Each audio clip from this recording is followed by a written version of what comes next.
All right, recent graduates are going to get more than a diploma after graduation. They'll be starting their first jobs with an unemployment rate below the average of the past 40 years. Labor economists say this means higher wages for them in the future.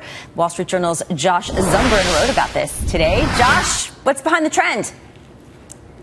Well, thanks for having me, Lori. This is a pattern that we've seen in every American recession. During the recession, it's a bad time to graduate. Jobs are hard to come by. The first job that people have is lower quality, and then it's harder for them to get on that career path once the recession goes away. But people who graduate once the recession is in the rearview mirror, and now that it's 2015, the recession officially ended in 2009, I think it's fair to say this one's in the rearview mirror, they start to see the other side of that. The job market's fairly healthy. Their first opportunities tend to be better, and they have kind of better career opportunities for a decade or more as a result. So you're saying that graduates from 2007, 2008, 2009 are still not better off because the time frame they graduated in was during the financial crisis? Many times, yes. If that first job you took was something that really didn't utilize your skills, maybe it was part-time or maybe it was completely different than what you studied, it's very hard to get back on that career path later. From the perspective of a company, you want to hire a young 20-something. Are you going to look around and find people who've been kind of underemployed for 4 years, or are you just going to go to a college career center, find somebody fresh out of school? A lot of times companies take that college career center path. Timing is everything, is what you're saying.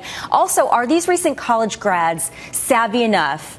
Were they smart enough during their college career to really examine the economic landscape and dive into fields where they knew would be in most demand?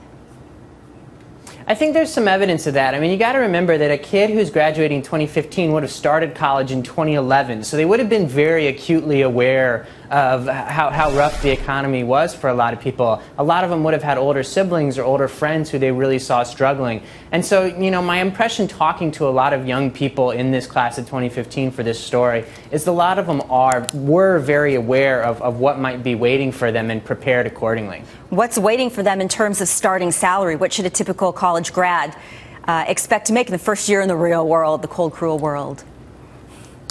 According to a survey from the National Association of Colleges and Employers, which is kind of an umbrella group for the college career centers and all that sort of places, they do a survey of this, and they found that today's grads are getting starting salaries on average of about $48,000, which is better than it's been in quite a while, and is really pretty good for a 22-year-old in most places in the United States. Not too shabby indeed. Josh Zumbrun, neither is your writing. Thanks so much. Check out Josh's piece in the Wall Street Journal, and we'll be right back.